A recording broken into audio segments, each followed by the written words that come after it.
Arrival of Europeans in India. Bharat के अंदर काफी अलग अलग देश आते रहे और उन्होंने भारत को अपना गुलाम भी बनाया। इसके पीछे के कुछ कारण हम तो ऑलरेडी एक वीडियो में कंप्लीट कर चुके हैं। आज हम जानने की कोशिश करेंगे कि बाकी की कंपनीज पोर्टुगीज के बाद कौन कौन सी इंडिया में आने वाली कंपनीज थी जिन्होंने अपने कमर्शियल बेनिफिट के लिए इंडिया का यूज किया।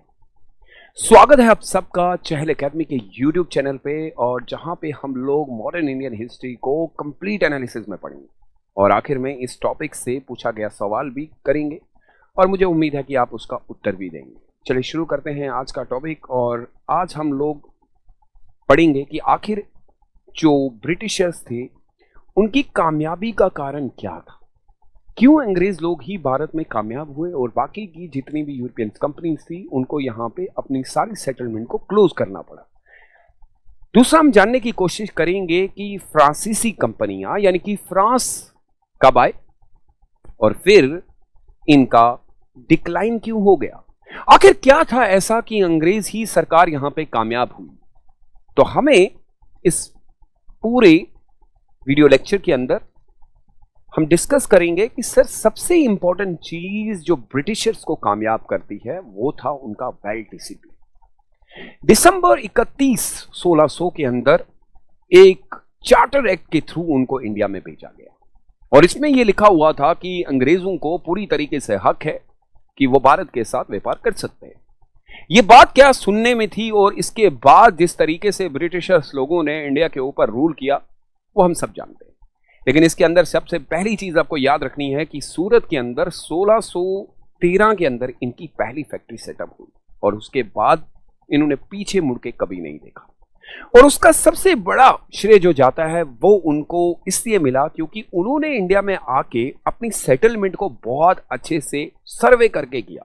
यानी कि फोर्ट एसटी जॉर्ज की कंस्ट्रक्शन करना, फोर्ट विलियम का कोलकाता के अंदर बनना, ब्रिटिश अंपायर को टिल 1911 और फिर 1911 से 1947 तक जिस तरीके से रूल हुआ वो आप सब जानते हैं। लेकिन यहां पे ये जानने की कोशिश करनी पड़ेगी कि आखिर उनकी कामयाबी का प्रमुख कारण क्या है। तो उनकी कामयाबी का प्रमुख कारण मिलिट्री आर्म्स और उनके हथियार जो कि सबसे ज्यादा सुपीरियर थे।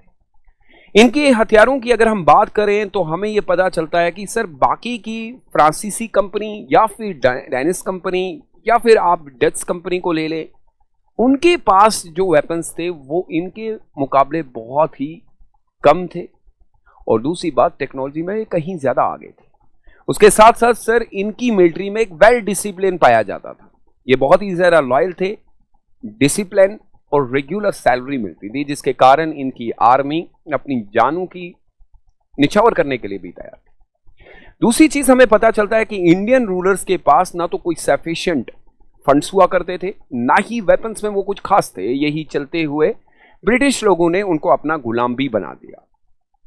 क्वालिटी ऑफ लीडरशिप को देख लें, रॉबर्ट क्लाइव जैसा नाम जिसने बंगाल को पूरी तरीके से अपने अंडर कर लिया, फिर वॉन हेस्टिंग, एल्फेंस्टो, मनरो, ये वो सारे लोग हैं जिन्होंने अंग्रेजी सरकार को यहां पे मजबूत बनाया। साथ में ही इनका एक फाइनेंशियल बैकअप था जबकि पीछे से इनको जो पैसा मिलता था, यानी कि ब्रिटिश सरकार इतना पैसा दिया करती थी क्योंकि उनको पता था एक समय आएगा जब इन पैसों का रिटर्न बहुत अच्छा होगा। और यहां पे अगर आप देखेंगे तो इंडियंस लोगों के अंदर नेशनल प्राइड और यूनिटी की बहुत कमी थी जिसके चलते हुए अंग्रेजों के लिए बड़ा इजी था कि वो भारत को गुलाम बना दे। साथ में ही आप देखिएगा कि फ्रांस जो है जो पहली कंपनी सेटअप करता है 1664 को, और उस समय लुइस जो कि फ्रांस में रूल कर रहे थे उनके अंडर की बात अगर हम बात करें तो लुइस 14, 15, 16 इन सब ने इंडिया के ऊपर बहुत पैसा इन्वेस्ट किया ताकि हम किसी तरीके से वहां सेटल हो। बट अनफॉर्चुनेटली या फॉर्चुनेटली कह सकते हैं कि ब्रिटिश को वो मौका ही नहीं मिला। और यहां पे अगर आप देखेंगे तो सूरत के अंदर 1667 फिर एक फैक्ट्री इन्होंने मसूलीपट्टनम में खोल ली और उसके बाद फिर फ्रेंच का पावर जो है वो कहीं ना कहीं रिस्ट्रिक्टेड हो गया और पौंडीचेरी के ही इर्द गिर्द में घूमता रहा क्योंकि इनके यहाँ पे भी काफी सारी चीजों का जो हमें पता चलता है कि ब्रिटिशर्स के साथ कंपीट करने में फेल हो गए या असमर्थ हो गए। साथ में ही मिलिट्री और फाइनेंशियल सपोर्ट भी बहुत कम था। उसके साथ साथ ही इनके यहाँ पे इल मैनेज्ड, यानी कि प्रॉपर डिसिप्लिन नहीं था, वो चीजें नहीं थी जो ब्रिटिशर्स के पास थी, और कमर्शियल इंसेंटिव भी नहीं मिलते थे ताकि इनके लिए लड़ने वाले वो आर्मी जो कि ब्रिटिशर्स के पास थी वो मिलती। एक प्रश्न आपके लिए कि who introduced the policy of blue water, इसमें से आपको एक नाम चुनना है और आप इसका उत्तर देंगे, मुझे उम्मीद है। और मॉडर्न इंडियन हिस्ट्री को इजी वे में समझने के लिए do follow the Chahal Academy YouTube channel. Stay safe and stay blessed. Bye bye.